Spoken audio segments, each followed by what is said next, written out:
On Saturday afternoon, Cimahi City was hit by a powerful storm with intense rainfall and strong winds, causing widespread disruptions and property damage.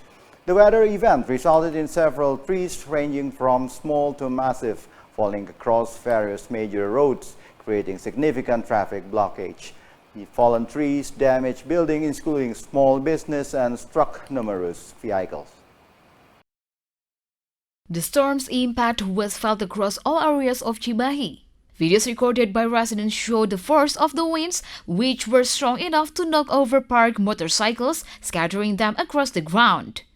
One of the most severe incidents occurred off Singa Street, where a towering banyan tree over 20 meters in height was uprooted.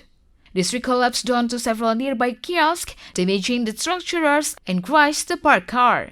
Similar incidents were reported on other main roads, including Baros, Mahar Martanegara, Sriwijaya, Pesantren, Dustira, and Gatot Subroto streets.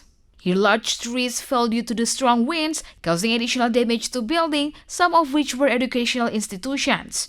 Roadways became impassable in certain areas, affecting traffic and accessibility throughout the city. Hujan tambah sama es ada es keluar, ada petir. Langsung nyambar ke pohon-pohon. Nyambar pohon-pohon. Iya.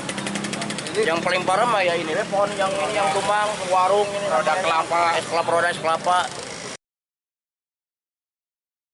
Di Cimahi terjadi kejadian bencana cuaca ekstrim yang cukup parah sehingga berdampak kepada banyaknya pohon tumbang.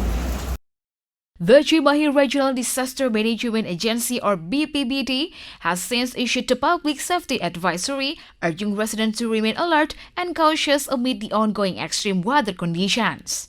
The BPBD emphasized the importance of staying indoors during storms and keeping a safe distance from large trees, power lines, and other potential hazards that could pose further risk during such weather.